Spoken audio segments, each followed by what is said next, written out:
मित्रांनो, गेली 2 ते 3 दिवस झालं सातत्यानं आपण महावितरणाच्या संदर्भात आवाज उठवत असताना वेगवेगळ्या पद्धतीच्या खरं तर शेतकऱ्यांच्या जी कमिटमेंट आहेत, स्टेटमेंट आहे ती येत असताना आज आम्ही महावितरणाच्या अधिकाऱ्यांशी या ठिकाणी चर्चा केलेली आहे, की महावितरणाच्या अधिकाऱ्यांकडून काही टेक्निकल जे विषय आहेत, तर ते कोणत्या पद्धतीचे आहेत आणि आपल्याला जी वीज खंडित केली जाते गावगाड्यामध्ये, तर ही वीज जी आहे ती कायमस्वरूपी करण्याकरता आपल्याला कशा पद्धतीनं उपाययोजना केल्या जातील या संदर्भात देखील आम्ही या ठिकाणी चर्चा केलेली या ठिकाणी आहेत. आता याच्यामध्ये खरं तर टेक्निकली बाबी ज्या आहेत, तर आज सगळ्या गोष्टीची चर्चा करत असताना सांगोला तालुक्यातील जी राजकीय मंडळी आहे ती खऱ्या अर्थानं मतासाठी राजकारण करतात ही गोष्ट निश्चितपणे आमच्या समोर आलेली आहे. याचं कारण असं की आज सांगोला तालुक्यामध्ये जर जवळजवळ आपण बघितलं तर टोटली 76 ग्रामपंचायती आहेत. या 76 ग्रामपंचायती असताना याच्यामध्ये टोटल वाड्या आणि वस्ती मिळून जर बघितलं 103 गावं या सांगोला तालुक्यामध्ये येतात. सांगोला तालुक्याची जर आपण नैसर्गिक आणि भौगोलिक परिस्थिती बघितली तर या ठिकाणी फळबागेचं क्षेत्र मोठं आहे. यामुळे या ठिकाणी असणारा शेतकरी, कारण या सांगोल्याचा एक इतिहास आहे की या ठिकाणी आजपर्यंतच्या काळामध्ये कुठल्याही पद्धतीच्या शेतकऱ्यांनी आत्महत्या केलेल्या नाहीत, कारण दुष्काळी पट्ट्यामध्ये इथे शेतकऱ्यांना जगायचं कसं आणि लढायचं कसं या परिस्थितीची या शेतकऱ्यांना चांगली जाणीव आहे. यामुळं या ठिकाणी डाळिंबीच्या बागा असतील, त्याचबरोबर द्राक्षेच्या बागा असतील किंवा अजून काही जे भौगोलिक परिस्थिती या भागातली आहे, तर त्याच्यामध्ये आता मुख्य व्यवसाय जर बघितला तर काही गेल्या 2-4 वर्षामध्ये म्हणजे 2019 पासून खऱ्या अर्थानं डाळिंबीचं क्षेत्र कमी झाले आणि बरीच लोक जे आहेत ती अगदी दूध व्यवसायाकडे वळली आणि दूध व्यवसाय करत असताना गावगाड्यामध्ये विजेचं मोठं खरं तर त्या ठिकाणी संकट सध्या आहे. कारण गेली सातत्यानं 3 ते 4 महिने झाले यावर गावगाड्यातील शेतकरी अगदी फेस करताना बघायला मिळत आहेत. परंतु अधिकाऱ्यांशी चर्चा करत असताना अजून काही टेक्निकली गोष्टी त्या ठिकाणी समोर आल्या की गावगाड्यामध्ये दुधाची यंत्र असतील किंवा चाप कटर असतील अशा पद्धतीची यंत्रणा चालवण्याकरता आपल्याला कनेक्शन जे असतात तर ती कनेक्शन शेतकऱ्यांनी जास्तीत जास्त घेतली पाहिजेत. अशा पद्धतीची एक भूमिका अधिकाऱ्यांच्या बोलण्यातून समोर आलेली आहे. त्यामुळं मी शेतकऱ्यांना देखील या ठिकाणी आवर्जून आवाहन करणार आहे की जर अशी काही टेक्निकल गोष्ट आपल्याकडून जर राहिलेली असेल, जर कनेक्शन घ्यायचं राहिलेलं असेल तर ती कनेक्शन सुद्धा घेतलं पाहिजे. त्यानंतर साहेबांच्या समोर काही गोष्टी मांडत असताना अजून सुद्धा काही गोष्टी मांडल्या की सध्या जागतिक संकट महागाईचं आलेलं आहे. याच्यामुळे शेतकऱ्याचं कंबरट तर मोडलेलंच आहे. याच्यामध्ये प्रामुख्याने जर आपण एक गोष्ट विचारात घेतली तर याच्यामध्ये पेट्रोल आणि डिझेलचे दररोजचे वाढणारे दर, याच्यामुळे शेतकऱ्यांना नेमका फटका काय बसतोय आणि महावितरणाचे ह्यातला हलगर्जीपणा याच्यामुळे कुठेतरी गावगाड्यात असेल आणि प्रशासनातला असणारा जे काय समतोल आहे तो आपल्याला बिघडताना बघायला मिळतोय. आता याच्यामध्ये प्रामुख्यानं जर विचार केला तर डिझेलचे दर साधारणपणे 112 ते 15 रुपये पर्यंत पेट्रोलचे गेलेले आहेत. डिझेल 100च्या आसपास त्या ठिकाणी गेलेलं आहे. आता याच्यामध्ये पेट्रोलचा दर वाढल्यामुळं गावगाड्यामध्ये राहणाऱ्या लोकांकडे जास्तीत जास्त दुधाचा व्यवसाय केला जातो. दुधाचा व्यवसाय करत असताना या व्यवसायामध्ये प्रामुख्याने जी दूध मशीन असेल किंवा अजून जी काही सामग्री वापरली जाते त्याच्यासाठी पेट्रोलचा वापर शेतकरी जास्त करतायत. कारण एखाद्या व्यक्तीकडे किंवा एखाद्या शेतकऱ्याकडे जर 10 जर्सी गाय असतील तर साधारणपणे त्याचं दूध एक 70 ते 80 लिटर एका टायमिंगला असतं, तर ते हाताने काढणं कठीण आहे. आणि त्यामुळे तुम्ही निश्चितपणाने त्या ठिकाणी वेगवेगळ्या पद्धतीचे आधुनिक तंत्रज्ञान वापरून, इंजिन वापरून त्या ठिकाणी पेट्रोल असेल, इंधन असेल अशा पद्धतीचा वापर करता.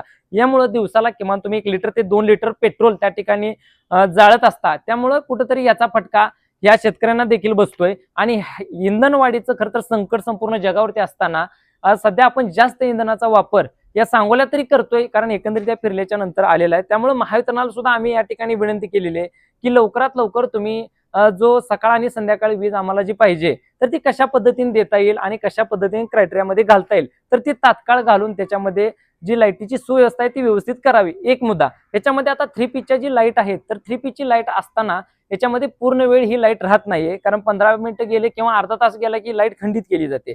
तर ही जी लाईट आहे तर साहेबांनी आता या ठिकाणी आवर्जून आश्वासन दिलेलं आहे की येत्या 2 ते 3 दिवसामध्ये आम्ही हा जो काय प्रॉब्लेम आहे हा प्रॉब्लेम पूर्णपणे सॉल्व्ह करून याच्यामध्ये अगदी 2 ते 3 दिवसामध्ये पूर्ण वेळ म्हणजे 3Pची जी लाईट आहे ती पूर्ण वेळ शेतकऱ्यांना निश्चितपणाने भेटेल अशा पद्धतीचं आश्वासन देखील या ठिकाणी अधिकाऱ्यांनी दिलेलं आहे. मात्र सकाळी आणि संध्याकाळी जी लाईट जी आहे तर ती लाईट आपल्याला पूर्ण वेळ का भेटत नाहीये, तर या संदर्भात आपण अशाच पद्धतीचं साहेबांनी या ठिकाणी जे वरिष्ठ त्यांचे अधिकारी आहेत पंढरपूर डिव्हिजनचे, तर आपण येत्या सोमवारी त्यांच्याशी खरं तर त्या ठिकाणी चर्चा करणार आहे आणि ते काय नेमकं त्यांचं मत आहे तर ते आपण ऑन कॅमेरा दाखवणार आहे. आता याच्यामध्ये त्यांनी चर्चा करत असताना मुद्दे मांडत असताना वेगवेगळ्या पद्धतीचे मांडले. आता याच्यामध्ये खरं तर बघितलं तर आज सांगोल्यापासून जर गिरडीपर्यंत आजपर्यंत जर बघितलं किंवा आपण जो सांगोल्याचा पूर्व भाग जर विचारात घेतला तर आज या ठिकाणी प्रचंड मोठ्या टेक्निकली बाबी आहेत आणि या टेक्निकली बाबी फक्त राजकीय नेते मंडळीच करू शकतात. कारण याच्यासाठी लागणारा जो निधी आहे तो मोठ्या प्रमाणात आहे आणि महावितरण हा निधी आणू शकत नाहीये, कारण हा एक टेक्निकल पार्ट आहे, मला त्याच्यामध्ये जायचं नाहीये. पण आज सांगोला तालुक्यातील राजकीय मंडळी या गोष्टीकडे दुर्लक्ष का करते? कारण ज्यावेळेस पाणी भागामध्ये येत असतं त्यावेळेस मोटरा वाढत असतात आणि शेतीला खरं तर मोटरा वाढल्यानंतर त्या ठिकाणी विजेचा प्रॉब्लेम येणार आहे, ह्या गोष्टी बरोबर आहेत. पण आज सध्या जर विचार आपण गिरडीसारख्या भागाचा जर करायचं म्हटलं तर त्या ठिकाणी आज सांगोल्यापासून गिरडीपर्यंत जाणारी जी वीज आहे ही वीज कशा पद्धतीने जाते, तेथील असणाऱ्या अडचणी काय आहेत? तर आज सांगोल्यातून निघणारी जी जवळजवळ हंगिरगी असेल, पारे असेल, डिक्षळ असेल, नराळ असेल, या भागात जाण्याकरता लाईटला जवळजवळ या सबस्टेशन पासून म्हणजे इथील जे डिव्हिजन आहे सांगोल्याचं, तर इथून जवळजवळ त्या ठिकाणी 35 किलोमीटरचं अंतर तब्बल पार करावं लागतं. याच्यासाठी एक मोठी लाईन असणं गरजेचं आहे. त्यावेळेस त्या ठिकाणी वीज पुरवठा अगदी व्यवस्थित होऊ शकतो आणि ही व्यवस्थित करण्याकरता राजकीय मंडळींनी आवर्जून याच्यामध्ये लक्ष घातलं पाहिजे. त्यामुळं जर लक्ष घातलं तर याच्यामध्ये मोठा निधी येऊन त्या भागाचा प्रश्न सुटू शकतो. अन्यथा सांगोल्यामध्ये आता इथं जी वीज आहे तर 33 केव्ही ही वीज या ठिकाणी येते किंवा इतर भागातल्या ठिकाणी सबस्टेशनला 33 केव्ही येते.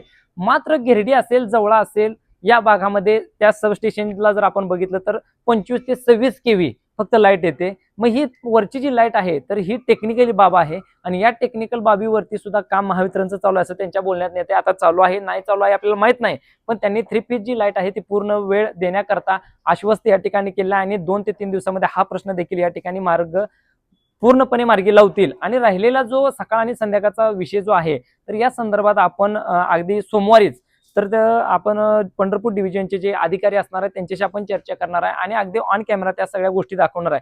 त्यामुळं माझी एक आवर्जून शेतकऱ्यांना खरं तर विनंती करणार आहे की जास्तीत जास्त शेतकऱ्यांनी कनेक्शन आपल्या दुधासाठी असेल, चाप कटरसाठी असेल, म्हणजे घरगुती कनेक्शन, त्याच्यामध्ये वेगवेगळ्या पद्धतीच्या टेक्निकल बाबी आहेत की युनिट कोणतं युनिट घेतल्यानंतर काय केलं जातं आणि किती युनिट घेतल्यानंतर काय होतं. आणि बऱ्याच जणांनी स्मार्ट खरं तर युनिट बसवले, स्मार्ट मीटर बसवले पाहिजे जेणेकरून कुठल्याही पद्धतीचा प्रॉब्लेम येत नाही. जुने मीटर बसवले तर बिल अधिकच वाढून येऊ शकतं किंवा अशा पद्धतीच्या गोष्टी त्याच्यामध्ये आहेत.